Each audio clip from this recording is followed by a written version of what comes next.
You've no doubt heard the advice that you should never create objects in a loop. But creation isn't the only hidden cost you're going to run into if you use them in hot paths or in loops.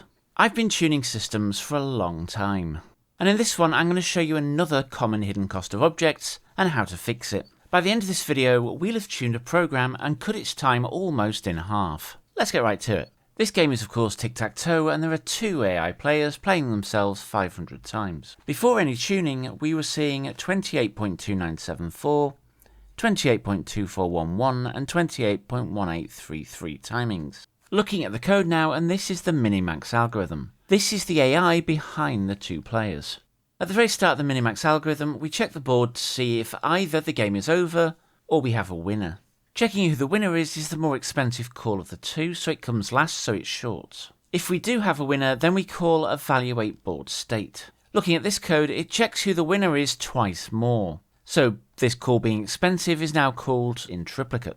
Now you may be wondering, how can this be expensive? It's a property and therefore it's just looking up a value, right?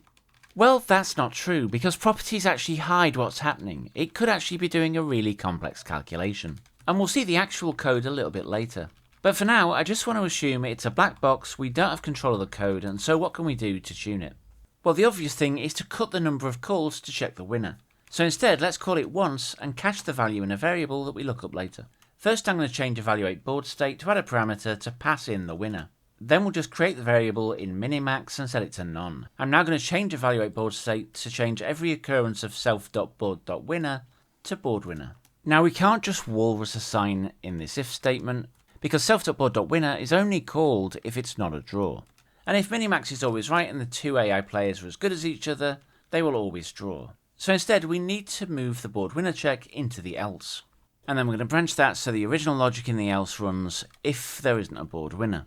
We then just copy the logic from the original if above and calculate board winner in each branch. Of course, we need to ensure we're now passing the value of board winner into the call to evaluate board state.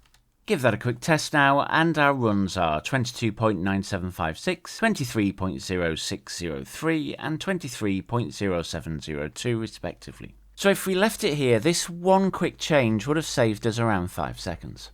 But I'm not the kind of person who just leaves it here. I need to understand why self.board.winner was so slow. Before we get there, I just want to run the test again, but with 10,000 AI versus AI games. And then we'll compare that against the last tuning runtime, which was in a video a while back, where we got 742.0267 seconds. After this one small change, we're now down to 458.4279 seconds. That's a saving of over 283 seconds. That's insane and just shows how a tiny change can make such a difference.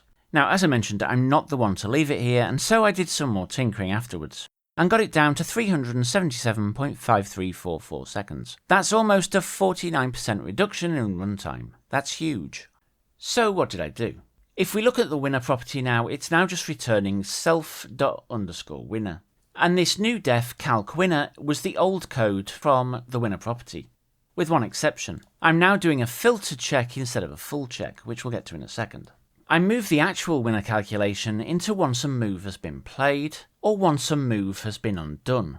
So at the very end of move, we check if the length of available moves is less than or equal to 4, because we only can have a winner if 5 moves have been made so far. Note as well that I'm also passing the last play into calc winner, because this allows us to do the filtering I just talked about.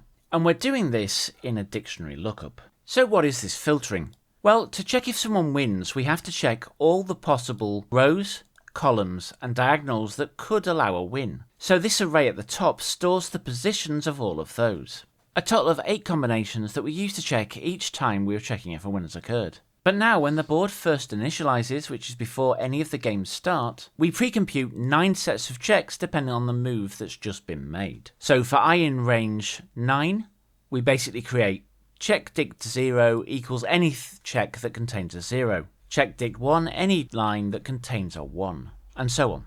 What this means is if we look up the dict just before we check who won, we now only need to do between 2 or 3 checks to see if there's a winner, not all 8.